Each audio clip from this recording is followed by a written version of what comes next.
नमस्कार।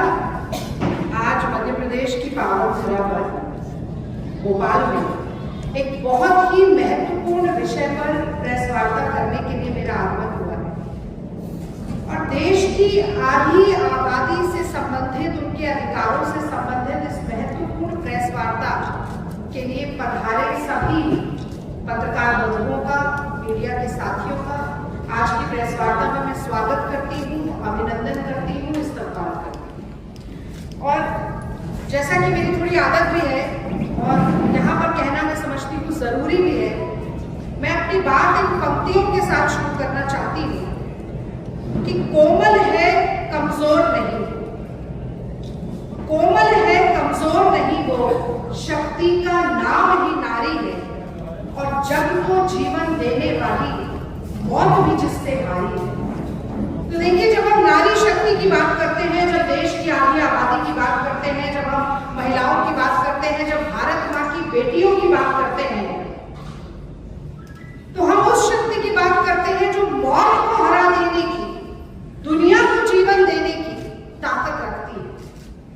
और जो मौत को हरा सकती है वो भाजपा, संघ और मोदी जी की महिला विरोधी मानसिकता उनके आगे कहां टिकेगी, वो किस खेत की हुई है।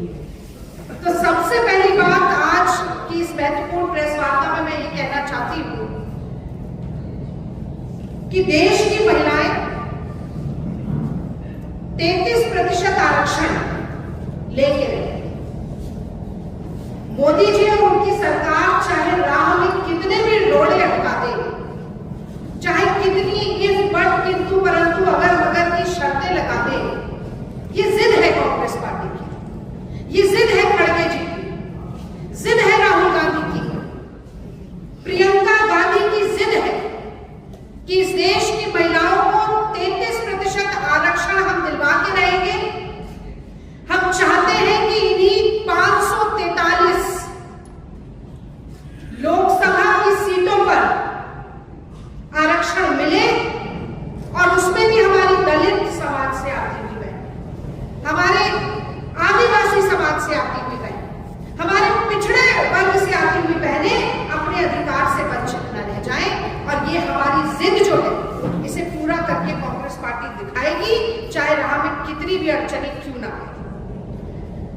17 अप्रैल का दिन मैं समझती हूँ कि एक बहुत ही ऐतिहासिक दिन था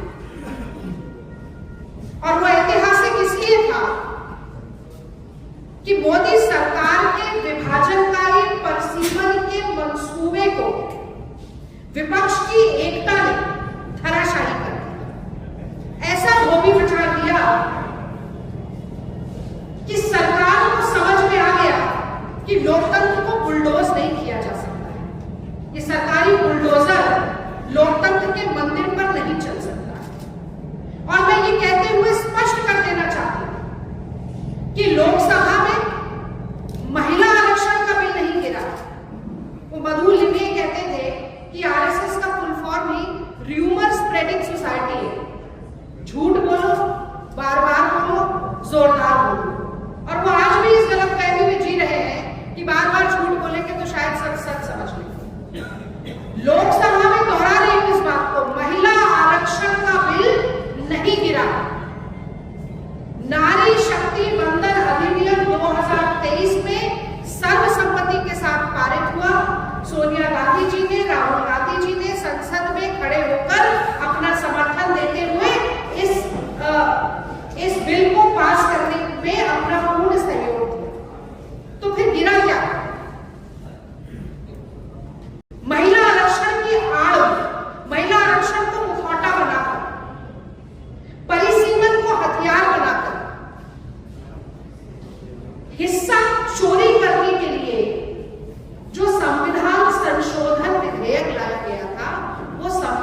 जिसके हिसाब से आप परिसीमन करना चाहते हैं। और केवल वो 2 करोड़ नहीं, और भी ऐसे करोड़ों लोग होंगे जो आज शायद वहां रहते ही ना। तो ये कैसी उलटवासी है, ये कैसा विरोधाभास है? आप क्या करना चाह रहे हैं देश के साथ, देश के संविधान के साथ? महिला आरक्षण तो बहस का मुद्दा ही नहीं।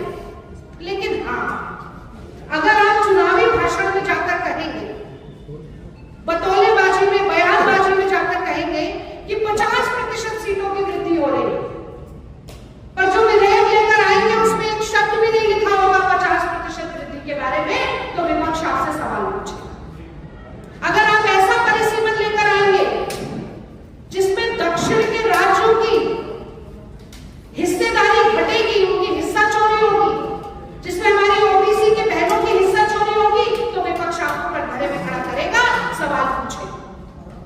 मोदी जी अपने संसद के भाषण में कहते हैं टेक्निकल बयानबाजी। टेक्निकल बयानबाजी मतलब मुझे ऐसा लगता है कि कोई एंटायर पॉलिटिकल साइंस का डिग्री धारक ही ऐसी बात बोल सकता है। देश में आज जितनी सीट है उसमें दक्षिण के राज्यों का प्रतिनिधित्व संसद में 24.3% है। अब मोदी जी का जुमलानॉमिक्स जो है और अंकगणित जो है उसके हिसाब से सीटें तो बढ़ जाएंगी, पर दक्षिण के राज्यों की भागीदारी और उनका प्रतिनिधित्व 24.3 से गिरकर 20.7 हो जाएगा। क्या ये न्याय संगत है? उत्तर पूर्व के राज्यों की जो प्रतिशत है वो भी 1% हिस्सेदारी कम हो जाएगी। क्या ये न्याय संगत है? 2011 का आंकड़ा जिसमें ओबीसी वर्ग की गणना ही नहीं है, कोई डेटा नहीं है ओबीसी से रिलेटेड, उसके आधार पर आप लागू करेंगे तो हमारे पिछड़े वर्ग की बहनों का क्या होगा, उन्हें आरक्षण कैसे मिलेगा? क्या ये न्याय संगत है? तो ये सारे सवाल परिसीमन से जुड़े हुए थे, जिसके चलते विपक्ष की एकजुटता दिखाई और उस विधेयक को धराशायी किया। अब मोदी जी कहते हैं कि विपक्ष की नीयत खराब है, कांग्रेस पार्टी की तो नीयत ही खराब है, हम महिला आरक्षण देना ही नहीं चाहते। अब मोदी जी की भी ना मुझे लगता है अब कहना नहीं चाहिए, पर जब व्यक्ति उम्र दराज होता है थोड़ी सी याददाश्त जो है उसमें दिक्कत आ जाती है। 1993 में 73वां और 74वां संविधान का संशोधन होता है। और एक मजेदार बात भी आपको बताऊंगी इससे जुड़ी हुई, ये तो पूरा देश जानता है, देश की सारी महिलाएं जानती हैं, जिससे कि लोकल बॉडीज में, पंचायत में 33% आरक्षण मिला महिलाओं को। और आज 15 लाख से ज्यादा निर्वाचित महिलाएं पंचायत और लोकल बॉडी में उसी आरक्षण की वजह से। 30 लाख चुने हुए लोग हैं जिसमें से 15 लाख महिलाएं। तो जो भाजपा और संघीय विरोध करते थे ये कहते हुए कि महिलाएं तो रबर स्टैंप बनकर रह जाएंगी, 33% आरक्षण मिलने के बाद अपनी काबिलियत से, नेतृत्व की क्षमता से आज 50% महिलाएं इलेक्ट होकर आ रही हैं। और 1989 में जब राजीव गांधी ये बिल लेकर आए थे संसद में, तो जानते हैं 4 लोग कौन थे जिन्होंने विरोध किया, विरोध में वोट डाला था? अटल बिहारी वाजपेयी, लाल कृष्ण आडवाणी, जसवंत सिंह और राम जेठमलानी। इसीलिए मैं बार बार कहती हूं कि संघी भाजपाई महिला विरोधी थे, महिला विरोधी हैं और महिला विरोधी रहेंगे।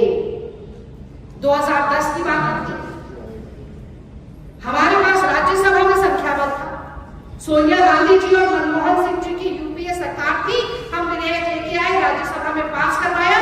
हम तब भी चाहते थे महिला आरक्षण मिले, पर लोकसभा में हमारे पास संख्याबल नहीं था। पर मैं जानना चाहती हूं कि 10 साल पूर्ण बहुमत की सरकार चलाने वाले नरेंद्र मोदी जी की क्या मजबूरी थी कि वो 10 साल तक महिला आरक्षण को कानून नहीं बना पाए और देश की आधी आबादी को उनका पूरा हक दिलाना। तो नरेंद्र मोदी जी से सवाल पूछती हूं कि अगर आपकी नीयत साफ होती मोदी जी, तो 2018 में राहुल गांधी जी ने जब चिट्ठी लिखी थी आपको और कहा था कि पूरा समर्थन देती है कांग्रेस पार्टी, 2019 से महिला आरक्षण लागू कीजिए, आपने क्यों नहीं किया? अगर आपकी नीयत साफ थी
चुगी मन में, जिसके ऊपर मैं कुछ ना कुछ कहना जरूर चाहती हूँ। मोदी जी ने कहा कि कांग्रेस महिला विरोधी है। मोदी जी ने कहा कि महिलाएं अपना अपमान कभी नहीं भूलती, कि महिलाएं कांग्रेस को कभी माफ नहीं करेंगी। मुझे तो कभी कभी लगता है कि मोदी जी की ना जुबान की कोई कीमत ही नहीं है। जो आता है बोल देते सिर्फ इसलिए कि चुनावी फायदा हो जाए। किसका अपमान हुआ, कैसे अपमान हुआ, इस पर जाने से पहले एक बात और कहना चाहता हूं। 2023 में नारी शक्ति वंदन अधिनियम आता है, पारित हो जाता है, पर उसकी अधिसूचना कब जारी होती है? 16 अप्रैल को रात को 9:55। जब तक अधिसूचना जारी नहीं होती वो एक्टिव ही नहीं होता है कानून। यानी कि सुबह से आप बहस करवा रहे थे संसद में एक ऐसे कानून पर जिसकी अधिसूचना ही आपने 3 साल तक जारी नहीं किया। 3 साल तक चादर ओढ़कर सोते रहे, और जब तमिलनाडु और बंगाल में चुनाव आया तो आप नींद से जाग गए और चादर उतार के फेंकी आपने और कहा कि चलो कुछ फायदा हो जाए, महिलाओं की बात कर लो। महिला दोनों जगह चुनाव हार रहे हैं, महिलाओं की बात कर लो, विशेष सत्र बुला लो और थोड़ी सी लोकप्रियता अपने लिए अर्जित कर लो। शर्म आनी चाहिए। ये गंभीरता है महिला आरक्षण के लिए कि 3 साल तक सरकार ने अधिसूचना जारी करने के बारे में भी नहीं सोचा। अब महिलाओं के अपमान पर भी मैं आ जाती।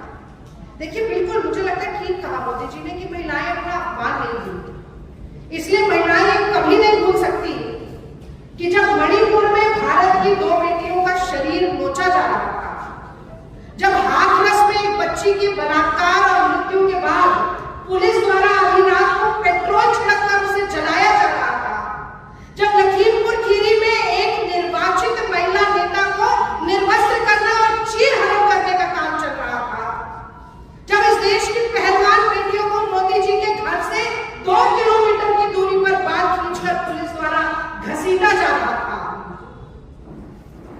तब मोदी जी चुप थे। तब इस देश का प्रधानमंत्री तमाशा देख रहा था।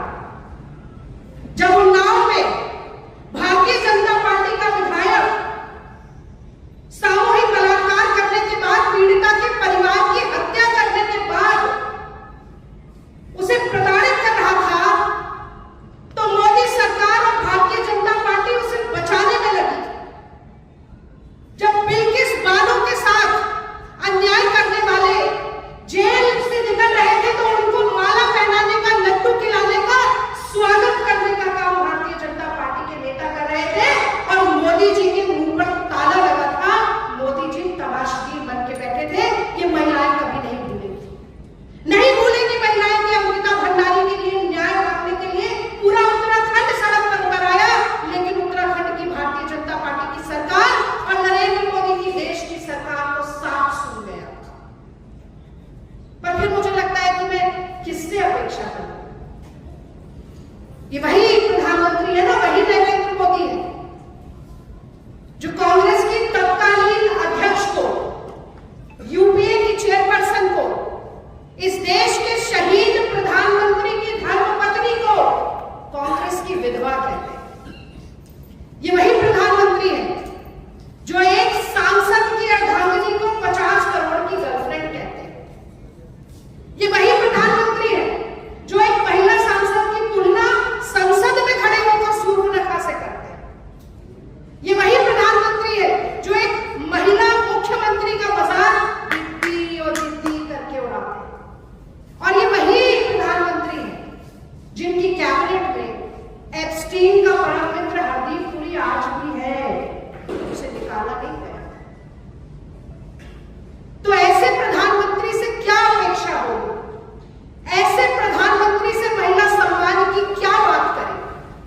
ऐसे प्रधानमंत्री से ये अपेक्षा रखना कि वो महिला आरक्षण के लिए, महिलाओं के फायदे के लिए कोई काम कर सकते हैं, मैं समझती हूं कि ये गलतफहमी मात्र है।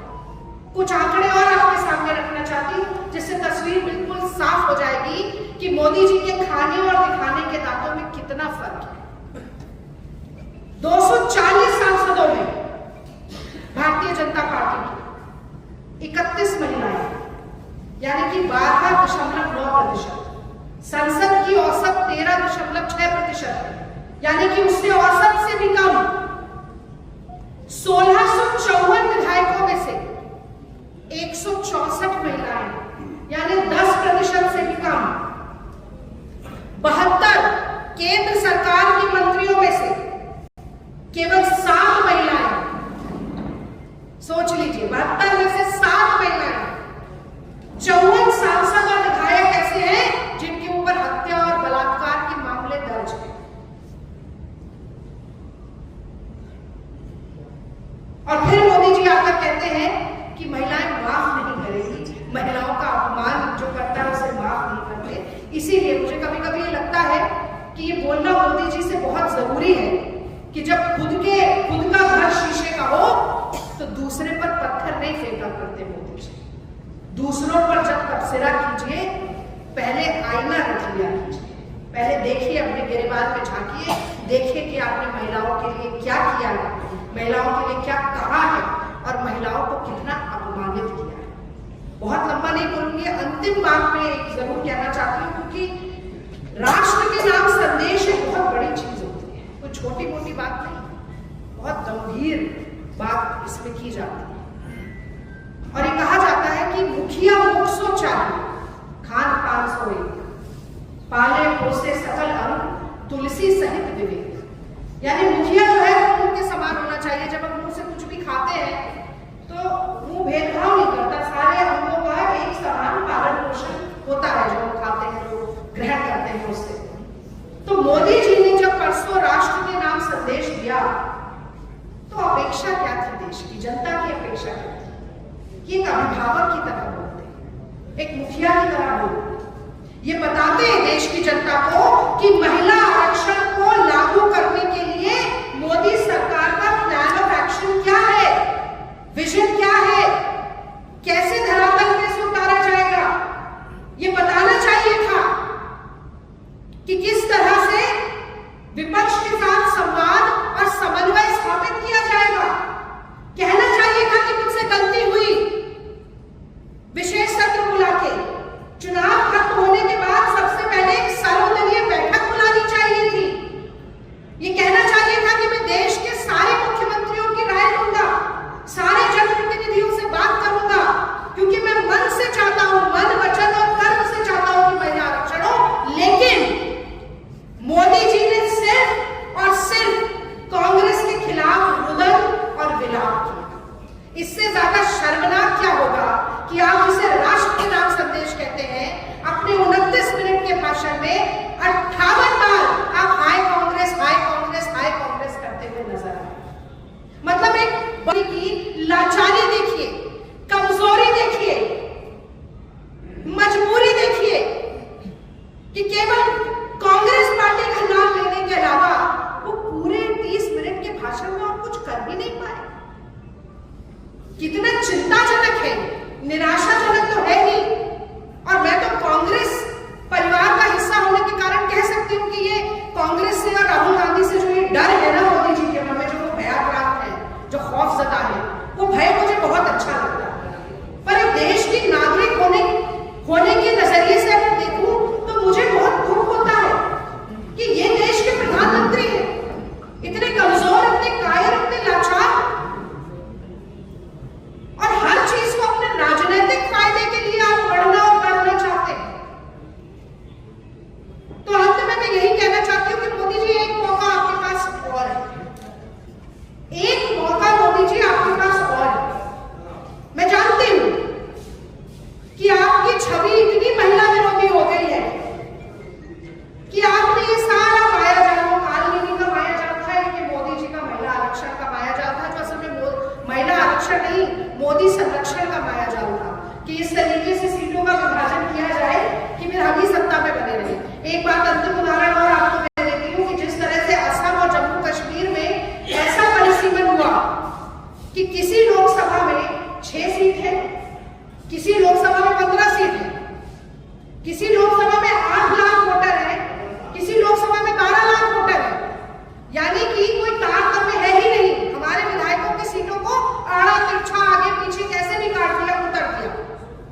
गोस्वामी तुलसीदास जी ने जो प्रभु श्री राम के लिए रामचरितमानस में लिखा था कि निर्मल मन जन सो मोहि पावा, मोहि कपट छल छिद्र न भावा, वही भाव प्रियंका गांधी जी ने संसद में देश की महिलाओं की ओर से व्यक्त किया कि भैया हमारे साथ छल कपट कर रहे हो, बहानेबाजी कर रहे हो, अगल बगल की बात कर रहे हो, बार बार महिला आरक्षण का झुनझुना बजा रहे हो, जैसे उज्ज्वला का झुनझुना बजाया था, आप 3000 रुपए का सिलेंडर मिल रहा है, बनवा सकता है कोई गैस? तो ऐसे महिला आरक्षण का झुनझुना बजाना बंद कर दीजिए मोदी जी। महिलाओं को ऐसे ही शक्ति का रूप नहीं कहा जाता, महिलाएं सब समझती हैं, सब भाप लेती हैं कौन सच्चा है कौन झूठा है। एक छठी इंद्री होती है जो बता देती है कि कौन आपके हक की बात कर रहा है और कौन गलत तरीके से आपकी तरफ देख रहा है। तो एक मौका और है मोदी जी आपके पास। कांग्रेस आज मांग भी करती है